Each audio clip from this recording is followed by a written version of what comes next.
woman behind the desk at social services stared at the papers like they might bite her, and Felicity Thorne tried not to let her 7-year-old daughter see how desperately afraid she was that this stranger would say no. Felicity had been barely surviving for 3 years now, ever since Marcus had walked out the door and never come back, leaving her with a toddler and rent she couldn't pay on her cafe wages alone. She'd fought through every impossible day since then, scraping together just enough to keep them fed and housed. But lately the cracks were showing. The electricity had been shut off twice this month. Maya's shoes had holes in them, and Felicity herself had lost so much weight that her uniforms hung off her frame like borrowed clothes. She needed help. Any help. Which was why she'd swallowed her pride and come here, to this fluorescent-lit office that smelled like stale coffee and broken dreams, to beg for assistance she'd sworn she'd never need. But the woman was shaking her head, her mouth pressed into a thin line of professional sympathy that meant nothing good. "I'm sorry, Miss Thorne, but you're just over the income threshold. Even with your daughter, you don't qualify for the emergency housing assistance." "But I'm about to lose our apartment," Felicity said, hating how her voice cracked. "I'm 3 months behind on rent. My landlord said he's filing for eviction next week." "Have you considered moving to a less expensive area?" "I work 2 jobs already. If I move farther out, I won't be able to afford the gas to get to either of them." Felicity's hands trembled as she gripped the edge of the desk. "Please, there has to be something." The woman's expression softened slightly, but her answer didn't change. "I'm sorry. The regulations are very clear. Unless your income drops or your circumstances change significantly, there's nothing I can do." Maya tugged on Felicity's sleeve, her dark eyes wide with the kind of understanding no 7-year-old should have. "It's okay, Mama. We'll be okay." Felicity wanted to scream. Instead, she gathered the papers the woman pushed back across the desk, took Maya's small hand in hers, and walked out into the gray afternoon with no more hope than she'd had when she'd walked in. The cafe where Felicity worked the evening shift was busy when they arrived, the familiar chaos of dinner rush almost comforting in its predictability. The owner, Mrs. Chen, had a soft spot for Maya and let her sit in the back booth doing homework while Felicity worked, which meant Felicity didn't have to pay for childcare she couldn't afford. "You look terrible," Mrs. Chen said bluntly when Felicity tied on her apron. "When was the last time you ate?"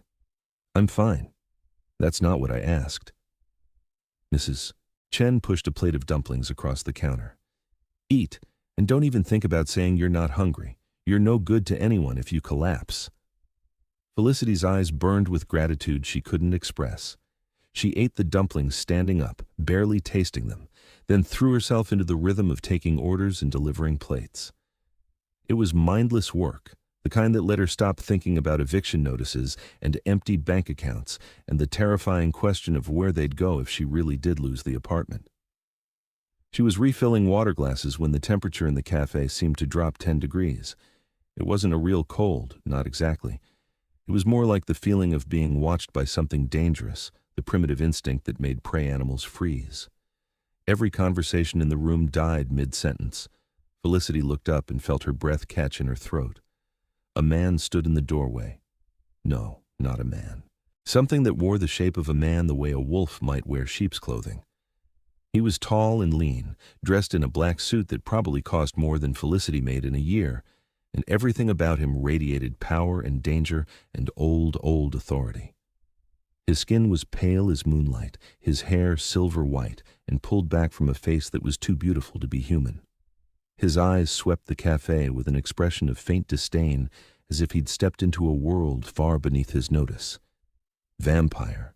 Felicity had seen them before, of course. Everyone had, ever since the great reveal 10 years ago when the vampire courts had announced their existence to humanity. They lived openly now, in their hidden kingdoms beneath the cities, ruling from ancient castles and modern high-rises with equal dominion. They had laws and treaties with human governments. They served on international councils. They were, theoretically, civilized. But looking at this one, Felicity felt nothing civilized at all. She felt prey. The vampire's gaze moved across the room and landed on her. For a moment that stretched like eternity, those ice-blue eyes held hers, and Felicity forgot how to breathe. Then Maya appeared at her elbow, having emerged from the back booth despite Felicity's strict instructions to stay put. Her daughter looked up at the vampire with open curiosity instead of fear, which sent panic spiking through Felicity's chest. "Maya, go back to your seat," Felicity said quietly.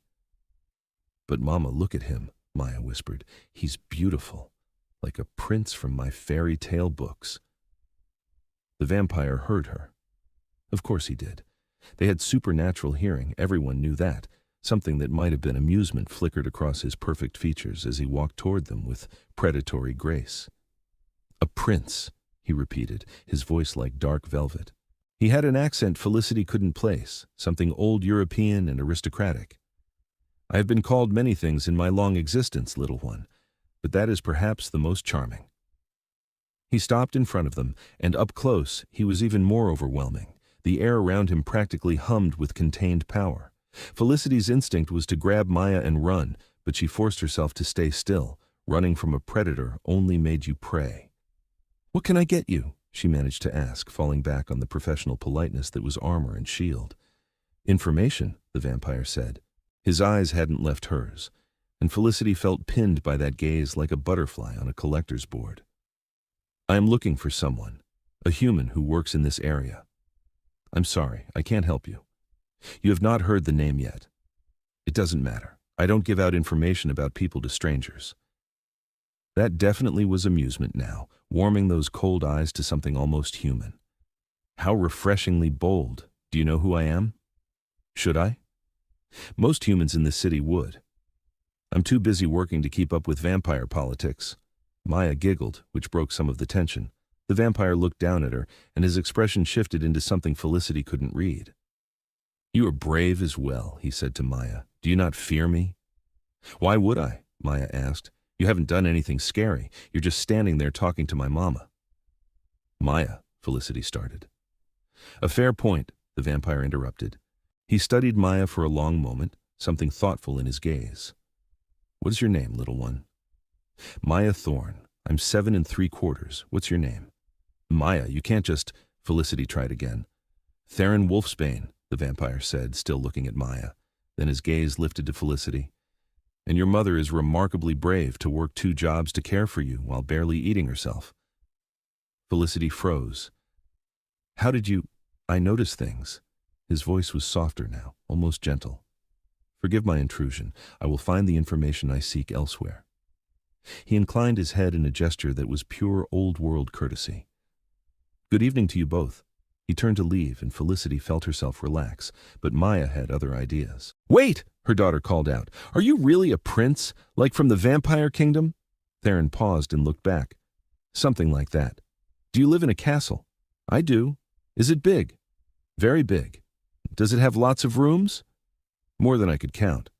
There was definite amusement in his voice now. "Is it lonely?" The question seemed to catch him off guard. For a moment, the ancient creature in front of them looked almost vulnerable, as if a child's innocent question had pierced through millennia of armor. "Yes," he said quietly, "it is very lonely." Maya nodded solemnly, as if this made perfect sense. Then she said, "We might have to sleep outside soon. Mama says we're losing our apartment." "Maya!" Felicity's face burned with humiliation. "That's not we're going to be fine." But Theron's expression had changed completely. The amusement was gone, replaced by something sharp and focused and impossibly intense. He looked at Felicity with eyes that saw everything, all her desperation and fear, and barely held together pride. "Is this true?" he asked. "It's none of your business," Felicity said, pulling Maya against her side protectively. "We'll figure something out." "I imagine you will try. You seem the type to fight until the very end." He was quiet for a moment, and Felicity could practically see him thinking, calculating. Then he said, "I have a proposition for you." "I'm not interested." "You have not heard it yet. I don't need to. I know what vampires want from humans, and I'm not selling my blood or my body or anything else, no matter how desperate I am." Anger flashed across his face, there and gone so quickly she almost missed it. "I'm not propositioning you for feeding rights or carnal pleasures, Miss Thorne. I'm offering you employment." That stopped her. "What?" "My castle. as your daughter observed, is very large and very empty. I am in need of someone to manage the household. A seneschal, if you will. Someone to oversee the staff, manage the day-to-day operations, ensure things run smoothly. His gaze flicked to Maya. The position comes with private quarters, a generous salary, and full benefits, including education for dependents. Felicity's heart was pounding. Why would you offer that to a stranger? Because I am an excellent judge of character, and in the 5 minutes I have known you, you have demonstrated loyalty, courage, and the ability to stand your ground against someone who terrifies you. Those are qualities I value. He tilted his head. And because your daughter asked me if my castle was lonely, and I find I do not wish to lie to children. This is crazy. Perhaps will you consider it? I don't know anything about managing a vampire household. You will learn. I am patient when properly motivated. I have 2 jobs. I can't just quit them both. I will pay you more in a month than you would make in a year at both those positions combined. He pulled a card from his pocket and held it out. My solicitor's information. Call him tomorrow. He will handle all the arrangements. Felicity stared at the card but didn't take it. I don't understand why you're doing this. Neither do I, entirely, Theron admitted. There was something raw in his voice, something almost human. Perhaps I am tired of being lonely. Perhaps your daughter reminded me that even immortals need some warmth in their lives. Or perhaps I simply recognize desperation when I see it, and I have resources I do not use while you and your child face homelessness. He pressed the card into her hand. Think about it, but do not take too long. Pride is a luxury neither of us can truly afford. Then he was gone, moving with that inhuman speed that made it seem like he'd simply vanished between one blink and the next. Felicity looked down at the card in her hand. The name embossed on it in silver letters made her heart stop. Theron Wolfsbane, sovereign of the Northern Vampire Court, king of the immortal bloodlines. She'd just turned down a job offer from the Vampire King. Maya tugged on her sleeve. Mama, are we going to live in a castle? Felicity looked at her daughter's hopeful face and felt something crack inside her chest. She'd promised herself she would do anything to keep Maya safe, to give her a better life than the one Felicity had lived. She'd sworn she would swallow her pride, accept help, whatever it took. But moving into a vampire castle, working for a creature who could kill them both without breaking a sweat? That was beyond anything she'd imagined. Then again, so was sleeping on the street with a 7-year-old. I don't know, baby, she whispered. I really don't know. The next morning, Felicity called the number on the card. The solicitor who answered sounded bored until she gave her name, at which point his entire demeanor changed. Suddenly, she was being offered a car to bring her to the castle for a formal interview, a contract that would be drawn up immediately, and an advance on her salary that would cover her back rent and then some. His Majesty was quite insistent that all arrangements be handled with utmost priority, the solicitor said. He very much hopes you will accept the position. The Vampire King was apparently not used to being turned down. Felicity agreed to the interview, partly because she was curious and partly because she genuinely had no other options. The eviction notice had been taped to her door that morning, giving her 2 weeks to vacate, 2 weeks to find a new place with no money and terrible credit and a child in tow. The car that picked them up that afternoon was nicer than any vehicle Felicity had ever been in. Maya pressed her face to the window the entire drive, watching the city give way to older neighborhoods and then to what looked like empty industrial wasteland. But the car didn't stop. Instead, it drove directly toward what appeared to be an abandoned factory and passed through a shimmering barrier that made Felicity's skin prickle. On the other side, the world changed completely. They were in a hidden valley, surrounded by mountains that shouldn't exist this close to the city. And rising from the center of the valley like something from a Gothic dream was a castle. Not a modern building pretending at old-world grandeur, but an actual medieval fortress, all dark stone and soaring towers and windows that glowed with warm light against the perpetual twilight that seemed to hang over this place. Wow, Maya breathed. Felicity couldn't have said it better herself. The castle interior was just as magnificent as the exterior. Vaulted ceilings and stone walls were softened by tapestries and rugs that looked ancient and priceless. Chandeliers dripped with crystals. Furniture that had to be genuine antiques filled rooms the size of Felicity's entire apartment. and everywhere there was a sense of wealth so old and deep that it had its own gravity. A vampire servant, pale and elegant in formal livery, led them through corridors that seemed to go on forever. They passed other vampires, all beautiful and terrifying in that otherworldly way, who watched them with expressions ranging from curiosity to disdain. Felicity held Maya's hand tightly and tried not to look as overwhelmed as she felt. Finally, they reached a set of massive doors that opened into what could only be a throne room. It was slightly smaller than a cathedral, with more of those crystal chandeliers and a floor made of black marble veined with silver. At the far end, seated in a chair that was absolutely a throne, was Theron Wolfsbane. He looked even more imposing here, in his own domain, surrounded by the trappings of power that were his birthright. He wore black again, but this time it was more formal, almost military in cut, with silver embroidery that caught the light. His white hair was loose around his shoulders, and his eyes seemed to glow as he watched them approach. Felicity wanted to run. Instead, she walked forward with her head high, refusing to be cowed by this display of power. Theron's lips quirked in what might have been approval. "Miss Thorne, I'm pleased you came." "I'm here for the interview," Felicity said. "Nothing's decided yet." "Of course." He rose from the throne with fluid grace and descended the steps to stand before them. Up close, his power was almost tangible, a weight in the air that made it hard to breathe. But when he looked at Maya, that intensity softened. "Hello again, little one." "Your castle is amazing," Maya burst out. "It's even better than in my books." "I'm glad you approve." He looked back at Felicity. "Walk with me. We should discuss the position in detail." He led them through the castle, explaining as they went. The seneschal position would involve managing the household staff, which consisted of about 20 vampires of various ages and ranks. She would oversee the kitchens, though vampires obviously required different sustenance than humans. She would handle correspondence, coordinate security measures, manage the extensive library and archives, and generally ensure that everything ran efficiently. It was, essentially, the job of running a small corporation combined with the duties of a historical estate manager.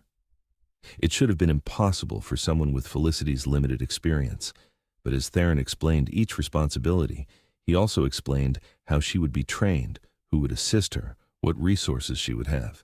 He made it sound not just possible, but actually feasible. Why me?" Felicity asked finally. "You could hire someone with actual experience, someone who knows vampire culture and protocols. Why offer this to a cafe waitress you met once?" They had reached a wing of the castle that seemed more lived in than the formal areas. Theron stopped in front of a door and opened it, revealing a suite of rooms that took Felicity's breath away. There was a sitting room with comfortable furniture and a fireplace, a bedroom with a bed the size of her entire current sleeping space, and through another door, a smaller bedroom clearly meant for a child, decorated in soft colors with bookshelves and toys and everything a little girl could want. "Because I have lived for 8 centuries, Theron said quietly. "And in all that time, I have met very few humans who looked at me without fear or greed or calculation. You looked at me with suspicion and protectiveness and the courage of someone who has nothing left to lose. That is rare. That is valuable." He gestured to the rooms. "These would be your quarters. You and Maya would have complete privacy. No one enters without your permission, not even me." Maya had already run into the smaller bedroom and was exclaiming over everything she found. Felicity stood frozen in the doorway, overwhelmed by the sheer impossibility of all this. "I need to know what you're really getting out of this arrangement," she said. "Nobody does something like this out of kindness." "Don't they?" Theron leaned against the doorframe, and for a moment he looked tired in a way that had nothing to do with physical exhaustion. "I am king of the Northern Court. I have wealth beyond measure, power that could level cities, and the absolute loyalty of every vampire under my rule. I have everything except a reason to care about any of it." His eyes met hers. "You and your daughter are fighting for survival with a ferocity I have not felt in centuries. Perhaps I wish to be reminded what it means to have something worth fighting for." The honesty in his voice made Felicity's throat tight. "That's a lot of pressure to put on strangers." "I do not expect you to save me from my ennui, Miss Thorne. I merely wish to be less alone, and in exchange, I can offer you security you could not find elsewhere." He straightened. The choice is yours, but I would very much like you to say yes. Felicity looked at the beautiful rooms, thought of the back rent she couldn't pay and the eviction she couldn't stop, and felt the last of her resistance crumble. I need a contract, she said. Something that specifies exactly what my duties are, what you can and cannot require of me, and explicit protection for Maya. My solicitor will have it drawn up within the hour. And I want it reviewed by a human lawyer before I sign it. I will pay for the lawyer myself. And if this doesn't work out, if I decide to leave, you let us go with no consequences. Agreed. Felicity took a deep breath. Then yes, we'll do it. The smile that transformed Theron's face was like sunrise breaking through storm clouds. For just a moment, he looked genuinely happy, and Felicity realized with a jolt that he was beautiful in a way that had nothing to do with his vampire nature. That thought terrified her more than anything else so far. The next 2 weeks were a whirlwind of activity. Felicity quit both her jobs, packed up their tiny apartment, and moved into the castle with a mixture of terror and relief. The contract turned out to be exactly what Theron had promised, fair, clearly written, with protections for both her and Maya that the human lawyer said were extraordinarily generous. The work itself was overwhelming at first. The vampire staff were polite but distant, clearly unsure what to make of a human seneschal. The castle was enormous and confusing, full of rooms and corridors that seemed to shift when she wasn't looking. And the protocols of vampire society were Byzantine in their complexity, full of rules about hierarchy and honor and ancient traditions that made no sense to modern sensibilities. But Theron was patient. He spent hours teaching her the things she needed to know, explaining vampire culture with the kind of detail that spoke of genuine desire for her to succeed. He introduced her to each staff member personally, making it clear that she had his full authority. He gave her access to resources and accounts that represented more money than Felicity could truly comprehend. And slowly, impossibly, she began to find her footing. Maya adapted even faster. She made friends with some of the younger vampires who seemed charmed by this fearless human child in their midst. She explored the castle with the kind of joy that came from having space and safety for the first time in her memory. She started attending the private school that served the children of vampire court members, where she was apparently the only human and absolutely thriving. Watching her daughter blossom was worth every moment of awkwardness and uncertainty Felicity endured. And there was Theron. He was always there, a constant presence at the edge of Felicity's awareness. He worked from his study most evenings while she managed household affairs from the adjoining office. He took his meals in the small dining room instead of the formal hall, and after the first week, he started inviting Felicity to join him. They would sit across from each other, him with his glass of blood from ethical donations. He assured her and her with actual food prepared by a staff that seemed determined to make her gain back the weight she'd lost. They talked about everything and nothing, about her life before the castle, carefully edited to avoid the parts that still hurt too much to discuss, about his centuries of existence, full of wars and politics and moments of beauty that had sustained him through the darkness, about books and music and the strange intersection of human and vampire cultures. Felicity learned that he was wickedly intelligent, with a dry sense of humor that caught her off guard, that he was fiercely protective of those under his rule, dealing with threats to his court with ruthless efficiency, that he played chess like a grandmaster and piano like a concert performer, that he had lived through centuries of history and somehow remained curious about the modern world instead of dismissive.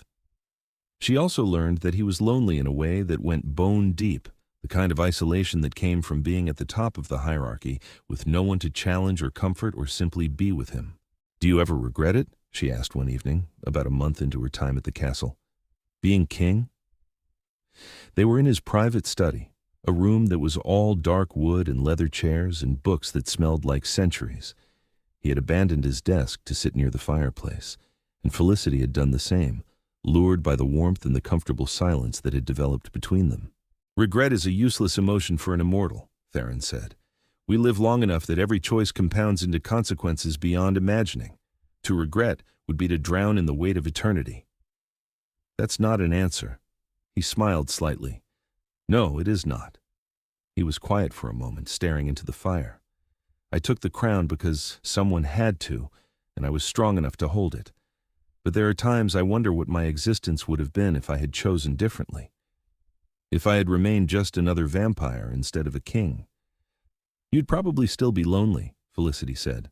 I don't think that has anything to do with the crown. His gaze shifted to her, sharp and assessing. What makes you say that? Because lonely people recognize each other. She looked away from the intensity in his eyes. I know what it's like to be surrounded by people and still feel alone. To have a child you love more than life, but no one to share the burden with. To be so tired of fighting that you forget what you're fighting for. Is that why you took this position? Because you were tired of fighting alone? Partly. She forced herself to meet his eyes again. And partly because you offered me something I couldn't refuse, and I was desperate enough to take it even though it terrified me. And now? His voice was softer. Are you still terrified? Sometimes, Felicity admitted, but less than I was. You're not what I expected. What did you expect? A monster, probably. Or at least someone who saw me as nothing more than a useful servant. She hesitated, then added, You're neither of those things. No, Theron agreed. I am something far more dangerous. I am a creature beginning to care whether you stay or go. The words hung between them, heavy with implication. Felicity's heart was suddenly pounding, and she wasn't sure if it was fear or something else entirely. Before she could respond, the study door burst open and Maya ran in, all excitement and energy. Mama, Lord Theron, you have to come see. The gardens are glowing. Theron rose smoothly. Ah, yes, I'd forgotten. It is the night of the lunar bloom. Come, both of you. You should see this. He led them through the castle to the gardens, which Felicity had barely explored. In the perpetual twilight of the vampire realm, the gardens were always beautiful, full of night-blooming flowers and plants that thrived in darkness. But tonight, they were something else entirely. Every flower, every vine, every blade of grass seemed to pulse with bioluminescent light. Blues and purples and silvers created a landscape that looked like it belonged in a dream. The effect was breathtaking, magic made visible. Maya gasped in wonder and immediately ran off to explore, leaving Felicity and Theron standing at the garden's edge. It happens once every few months, Theron explained. When the moon is full in the human world above, something in the magic that sustains this realm responds. The plants remember sunlight in their way, and they glow. It's incredible. Yes? But when Felicity glanced at him, he wasn't looking at the gardens. He was looking at her with an expression that made her breath catch.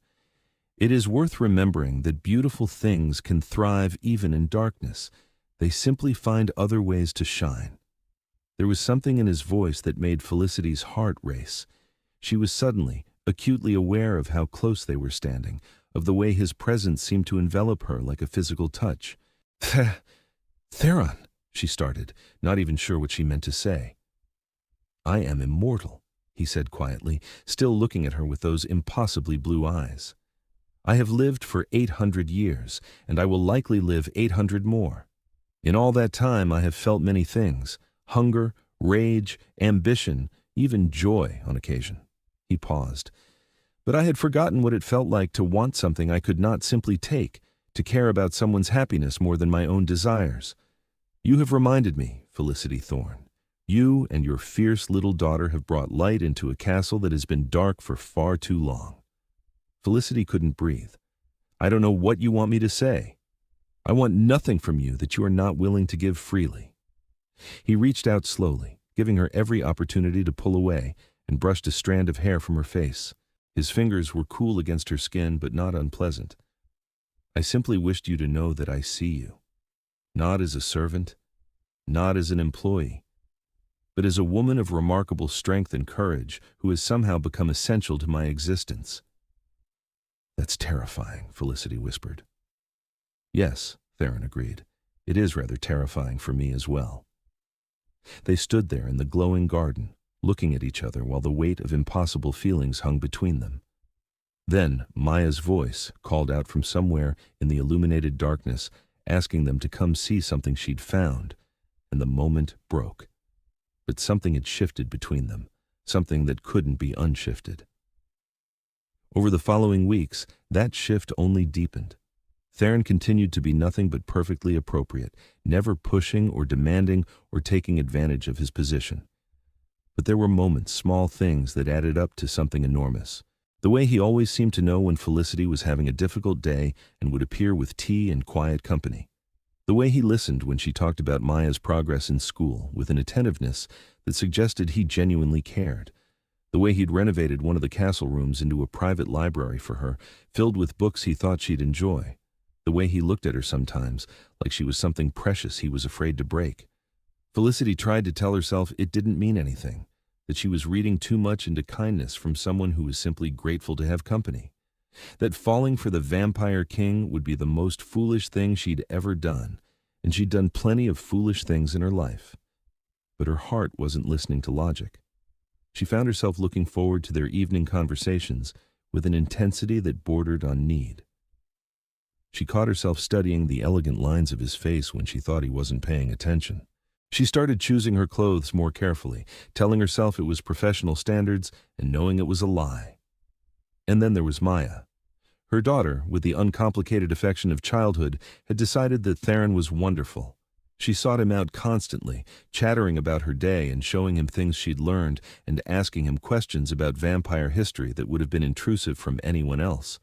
And Theron, ancient and powerful and king of his people, responded to this small human child with a gentleness that made Felicity's chest ache. He attended Maya's school performances. He helped her with homework that was beyond Felicity's understanding. He played chess with her and let her win just often enough to keep her interested. He was, in short, everything a father should be, and nothing like the man who had actually held that title.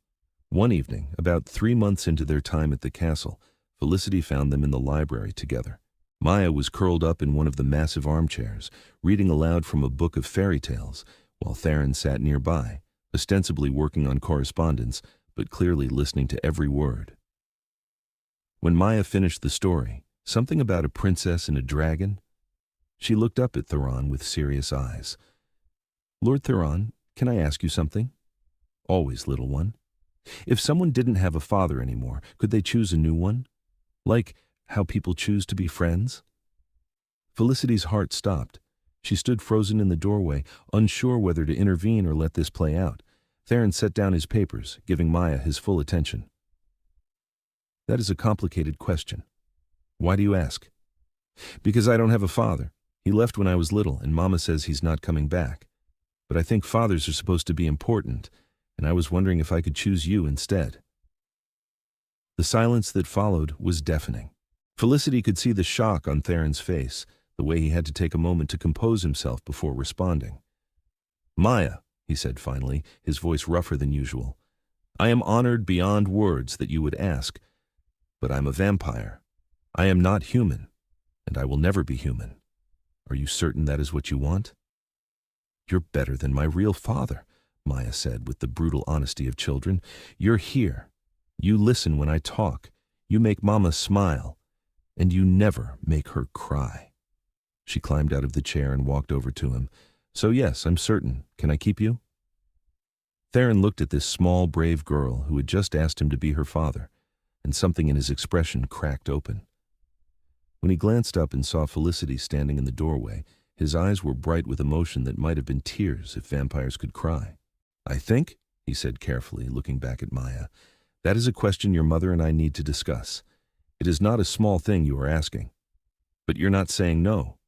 "I'm not saying no." Maya beamed at him, threw her arms around his neck in a hug that made him stiffen in surprise before carefully returning the embrace, then skipped out of the room, brushing past Felicity with a cheerful, "Good night, Mama," leaving Felicity alone with Theron and the weight of what had just happened.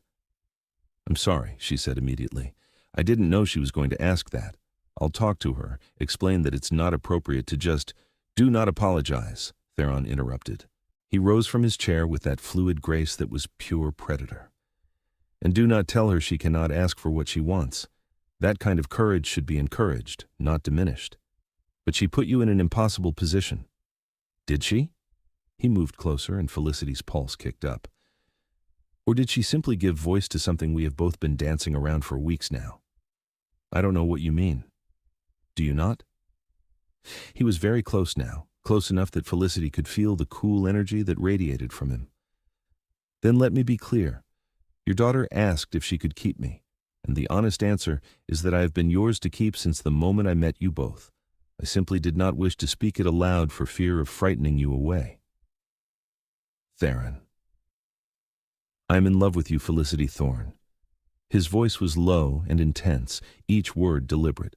"I, who have lived for 8 centuries, and loved perhaps twice in all that time, have fallen completely and irrevocably in love with a human woman who came to my door desperate and afraid, and somehow brought light back into my existence.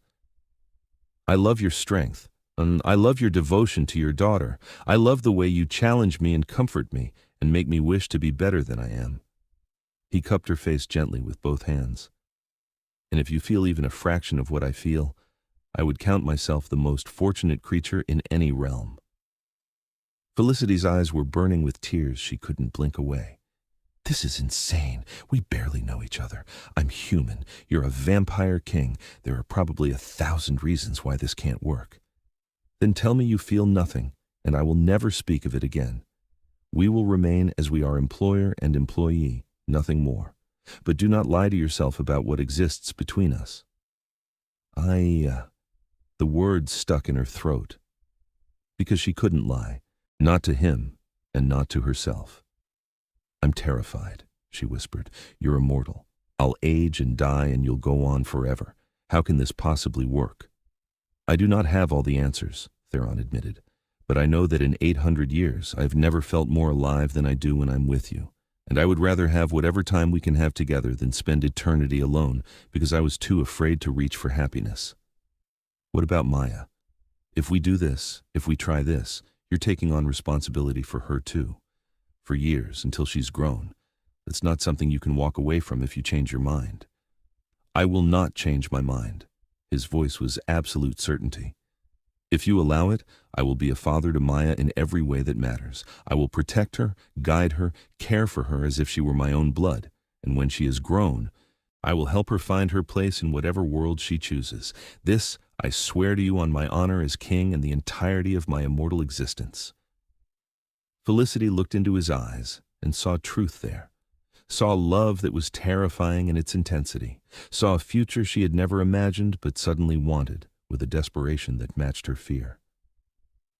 "I'm going to regret this," she whispered. "Then regret it with me," Theron said, and kissed her. It was gentle at first, almost tentative, as if he was afraid she might break or disappear. But when Felicity's hands came up to grip his shoulders, when she kissed him back with all the pent-up longing she'd been denying, he deepened the kiss with a hunger that spoke of centuries of isolation finally ended. When they finally broke apart, both breathing hard, Theron rested his forehead against hers. "I love you," he said again, "and I will spend whatever time we have proving that to you every day." "You better," Felicity said shakily, "because if my daughter asked if she could keep you and I said yes, and then you break her heart, I will find a way to make even a vampire king regret it." His laugh was pure joy. "I have no doubt you would succeed."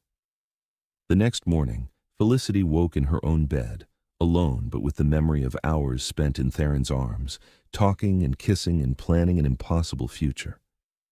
When she came down to breakfast, she found him sitting at the table with Maya, both of them engaged in what appeared to be a very serious discussion about whether unicorns or dragons were superior mythical creatures. Maya looked up as Felicity entered. "Mama, did you talk to Lord Theron about my question?" "I did," Felicity said, pouring herself coffee and trying not to smile at the way Theron was looking at her. "And we have some things we need to discuss as a family." "As a family?" Maya's eyes went wide with hope. "Sit down, baby." Felicity joined them at the table, and Theron's hand found hers under the table, cool fingers intertwining with hers. "Lord Theron and I have been thinking a lot about what you asked, and we've realized that we care about each other very much, more than just friends." "Like love?" Maya asked. "Yes, like love. And if we're going to be a family, we need to do it properly. That means all of us agreeing to it together." Maya looked at Theron. "So I can keep you?" "If you will have me," Theron said with complete sincerity, "I would be honored to be your father in all ways that matter." I know I cannot replace the one you lost. I don't want you to replace him, Maya interrupted. I want you to be new. Better. Mine. Something in Theron's expression went soft and vulnerable. Then I am yours, little one. From this day forward, I swear to protect you, guide you, and love you as my own daughter. This is my vow, and I do not make vows lightly. Do I have to call you father? Maya asked. Or can I still call you Theron? You may call me whatever feels right to you. Maya considered this seriously. Then she said, Can I call you Papa?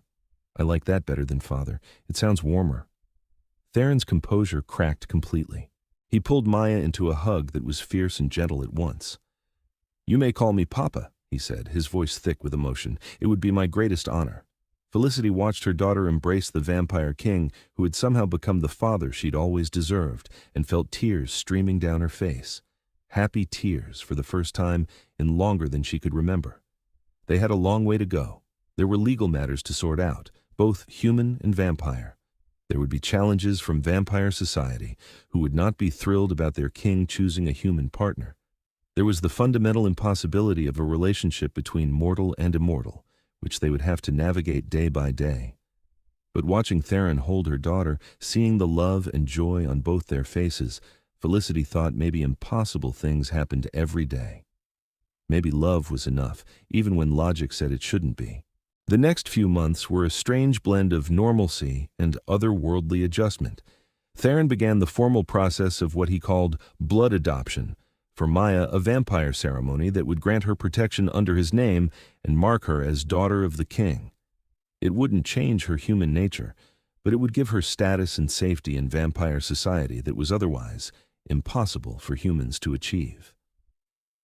The ceremony itself was held in the great hall before the assembled vampire court. Felicity stood beside Theron in a dress he'd had made for her, black silk with silver embroidery that marked her as consort to the king. That had been another adjustment, accepting that their relationship meant titles and responsibilities she'd never wanted.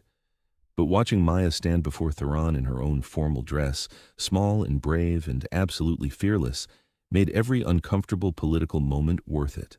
Maya Thorne, Theron said, his voice carrying through the hall with supernatural resonance, you stand before this court to be acknowledged as blood of my blood, daughter of my house.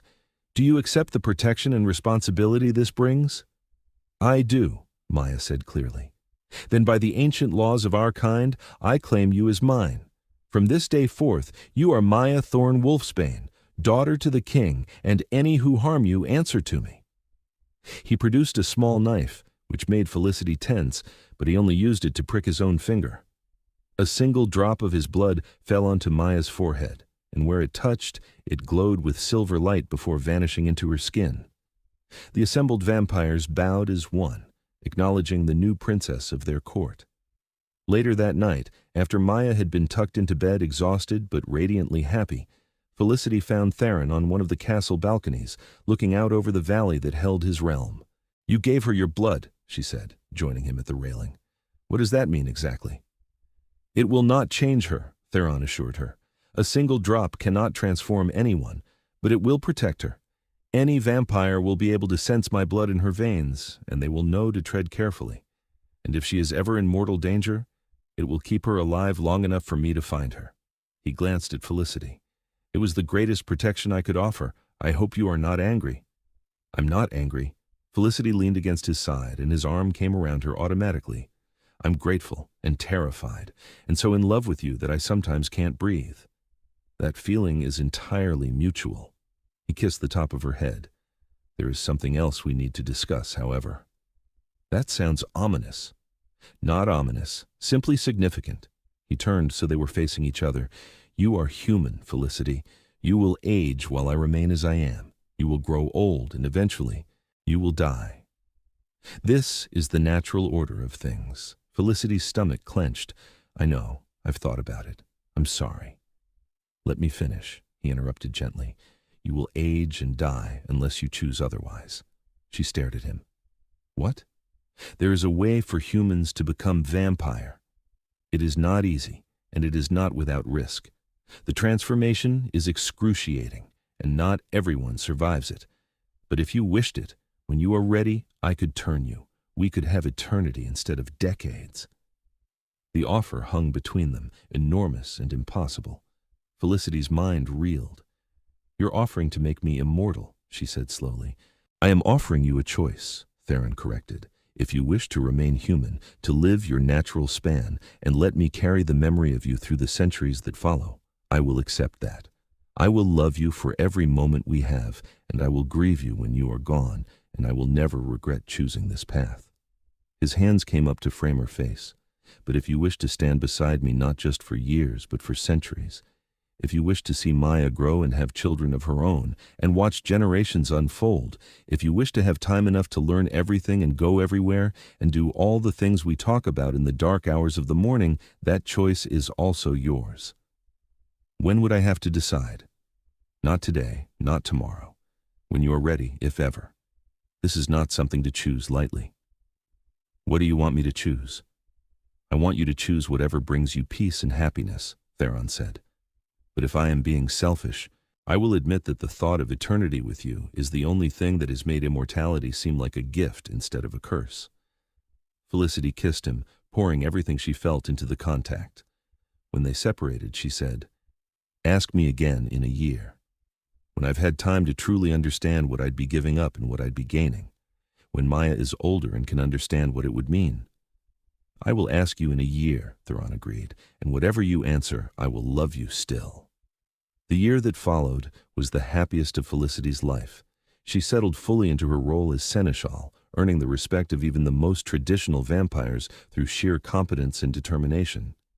She learned the intricate politics of vampire society, the ancient protocols and modern adaptations, the ways power flowed through courts that had existed for millennia. She and Theron navigated their relationship with a careful balance of public propriety and private passion. In the court, they were king and seneschal, professional and appropriate. But in the private spaces of the castle, they were simply two people deeply in love, learning each other's hearts and histories. Maya thrived beyond all expectation. She excelled in her studies, made friends both human and vampire, and grew into her role as princess with natural grace. She called Theron Papa without hesitation and was clearly, absolutely his daughter in every way that mattered. And the castle, which had been cold and empty for so long, came alive with laughter and light. But nothing good exists without challenge. The threat came from a vampire named Constantine Draven, an elder from the Eastern Court who had long coveted Theron's territory. He arrived with an entourage under the guise of diplomatic relations, all polite words and formal courtesy. But Felicity, who had learned to read vampire politics, saw the danger immediately. "He's going to challenge you," she told Theron after the first formal dinner with the Eastern delegation. "I know," Theron said calmly. They were in his study where he was reviewing reports while she went over household accounts. "He has been angling for it for decades. My relationship with you and Maya has given him the excuse he needs." "What?" Felicity set down her pen. "How? Some of the more traditional vampires see my attachment to humans as weakness. Constantine will argue that a king who cannot control his emotions, who allows himself to be distracted by mortal concerns, is unfit to rule." Theron's expression was grim. "It is an old argument, and one I will have to answer." "How do you answer it?" "By showing him that love is not weakness." He pulled her into his lap, and she went willingly. "By proving that I am no less strong or capable for caring about you and Maya, and if necessary, by removing him as a threat permanently." "You mean killing him?" "If he challenges me formally, then yes. That is how these things are settled." Felicity's blood ran cold. "Can you win? I have held this crown for 5 centuries, my love. I do not intend to lose it now, especially not to someone who would threaten my family." The formal challenge came 3 days later, delivered in the throne room before the assembled courts. Constantine stood before Theron with a smile that was all teeth and no warmth. "Theron Wolfsbane," he said, his voice carrying with ceremonial weight, "I challenge your right to rule the Northern Court. You have allowed yourself to be weakened by attachment to mortals. You have violated the ancient ways by taking a human consort and claiming a human child as your heir. You are unfit to be king." Theron rose from his throne with lethal grace. You dare challenge me in my own hall, Draven? You, who have never held power save through manipulation and fear? I am king because I am the strongest, the most just, and the most committed to the prosperity of my people. My relationship with Felicity Thorne and my daughter Maya does not diminish that. It enhances it. Pretty words, Constantine sneered, but words mean nothing. Prove your strength. Face me in formal combat and let the victor rule both courts. Done, Theron said without hesitation. 3 days hence, at midnight, in the arena. Single combat, no interference. Fight to submission or death. Do you accept these terms? I do. Then prepare yourself, Draven. You have made a fatal mistake. The next 3 days were tense beyond measure. Theron spent hours in training, working through combat forms with a ferocity that reminded Felicity exactly how dangerous he truly was. He met with his advisors, ensured his court was secure, and made provisions for Maya's protection should the worst happen. And he spent every spare moment with Felicity and Maya, as if memorizing them against future loss. You're going to win, Felicity told him the night before the challenge. They were alone in his chambers, tangled together in his bed. You have to win. I intend to, Theron said. But if somehow I do not, don't say it. I must. He pulled her closer. If I fall, there are protections in place. You and Maya will be safe. The blood bond I created with Maya will ensure no vampire can harm her, and I have made arrangements with the Western Court to grant you both asylum. You will be cared for. I don't want to be cared for. I want you.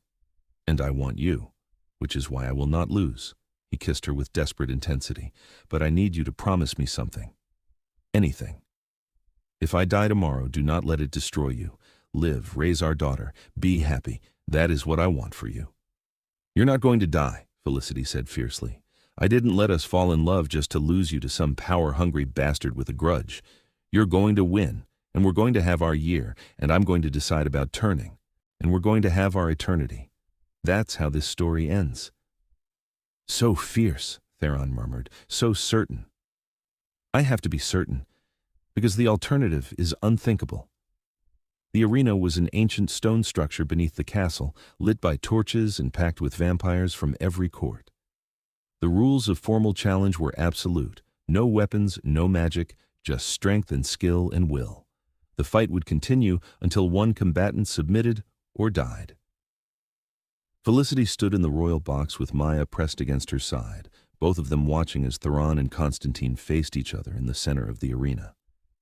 In the torchlight, both vampires looked otherworldly and terrifying, power rolling off them in visible waves. Papa's going to win, right? Maya whispered. Yes, Felicity said, because the alternative was impossible. He's going to win. The fight began with a speed and violence that made Felicity's heart stop. The two vampires moved faster than human eyes could properly track, a blur of motion and force that shook the stone floor. When they connected, the sound was like thunder. When they separated, both were bleeding from wounds that should have been fatal, but healed almost instantly. It was brutal, vicious, ancient power unleashed without mercy. Constantine was strong and skilled, but Theron was something more. He fought with the focused intensity of someone who had everything to lose and everything to fight for. Every blow he landed carried the weight of 5 centuries of rule. Every time he rose from a hit that should have kept him down, it was with the determination of a man protecting his family. The fight raged for what felt like hours, but was probably only minutes. And then, in a move so fast Felicity almost missed it, Theron caught Constantine's throat in one hand and slammed him into the ground with force that cracked the stone. "Submit," Theron growled, his voice carrying through the suddenly silent arena. "Or die."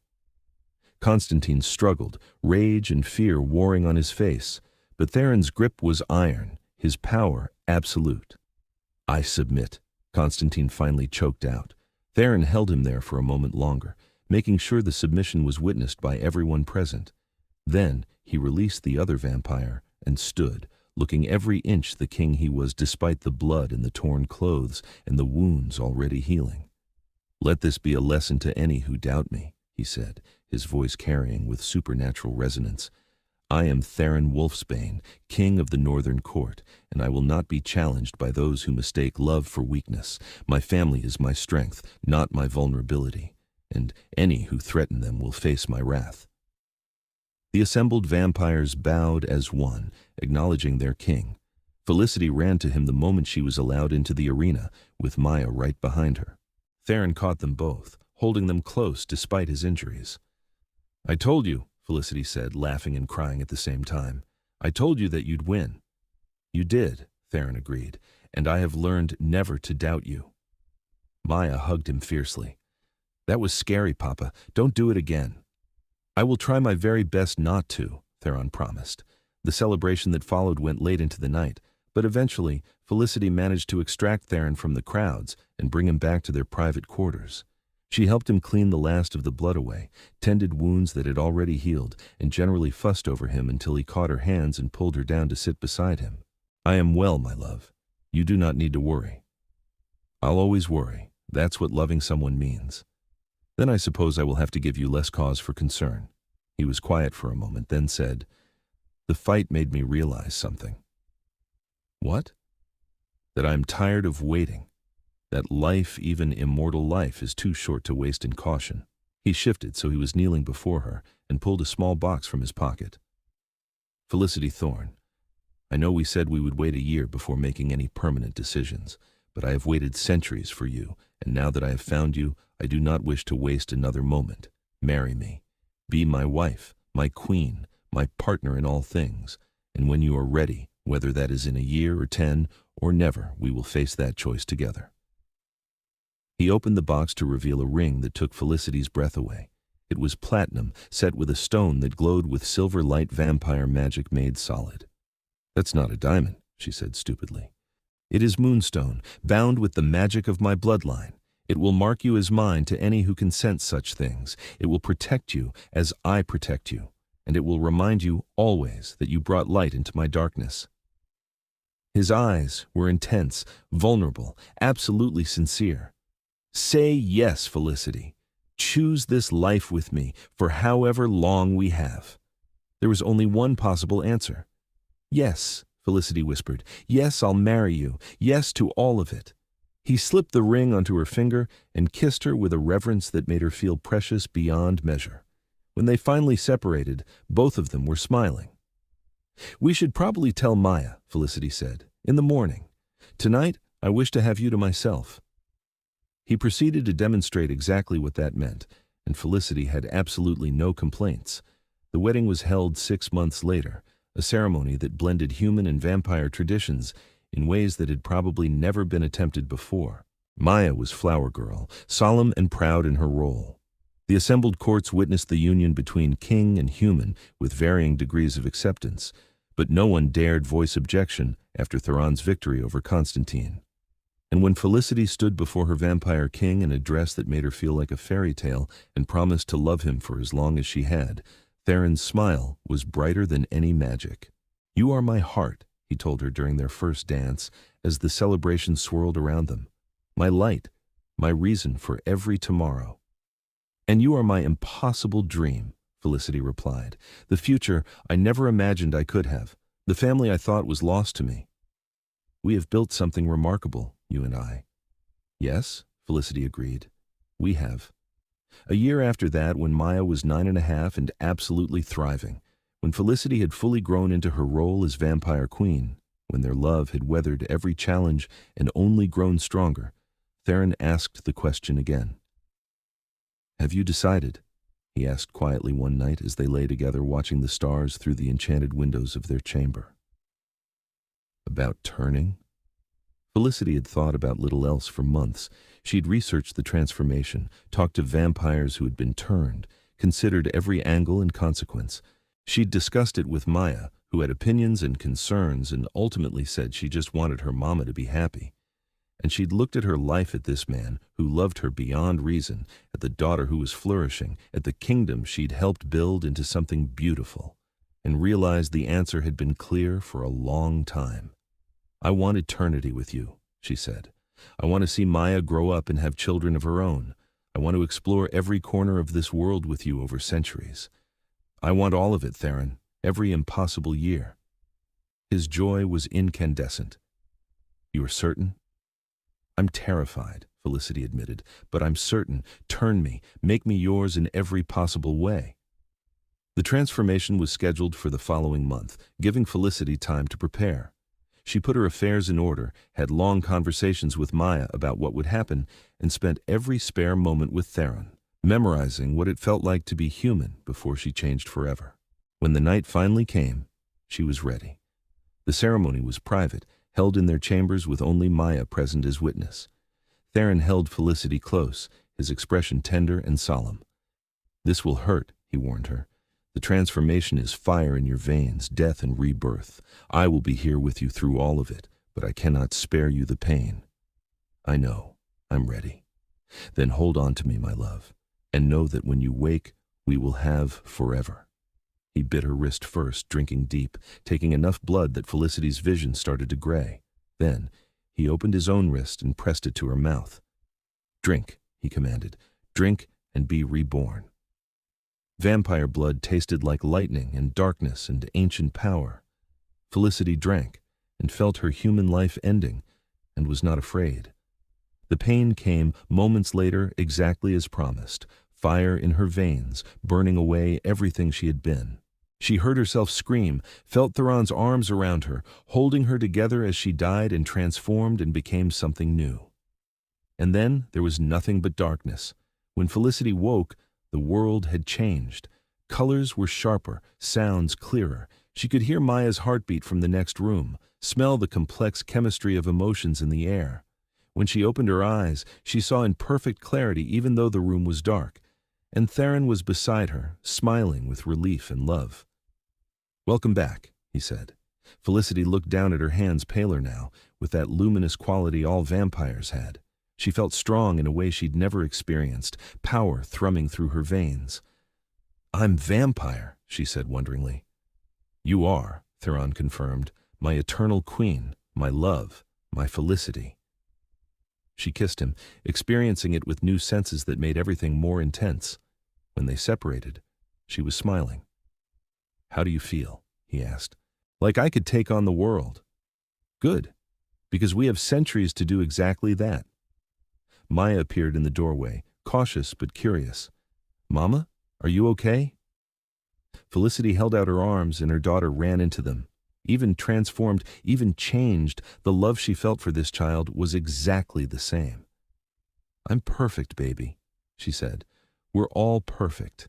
And looking at her family, at her vampire king husband and her brave human daughter, and the future stretching out before them, bright and limitless, Felicity knew it was true. They had taken the broken pieces of their separate lives and forged them into something beautiful. They had chosen love over fear, chosen each other over easier paths, and they would have forever to celebrate that choice. The Vampire King had signed the adoption papers gladly, and in doing so, had found the family he'd been searching for across 8 centuries. The desperate single mother had accepted an impossible offer, and in doing so, had found safety and love beyond her wildest dreams. And the fatherless girl who had asked to keep the beautiful vampire prince had gotten exactly what she wished for: a papa who loved her, a mama who was happy, and a future full of magic. Years later, when Maya was grown and pursuing her own dreams, when Felicity and Theron had traveled the world and ruled their court with wisdom born from love, when they'd weathered challenges and celebrated triumphs and built a legacy that would endure for generations, Theron would still sometimes pull Felicity close and say, "Thank you for choosing me," and Felicity would smile and reply, "Thank you for offering yourself to be chosen." Because that was what love was in the end, not fate or destiny or cosmic design, just 2 people or a vampire and a human, or a family of cobbled together pieces choosing each other every day forever. And they lived, if not happily ever after in the fairy tale sense, then happily enough in all the ways that mattered. With love and laughter, with challenges faced together, with the deep satisfaction of having found where they belonged, in each other, in their family, in the impossible beautiful life they'd built from desperation and loneliness, and a 7-year-old's innocent question, "Can I keep him?" The answer had been yes, would always be yes. for as long as forever lasted, and even beyond that. Yes.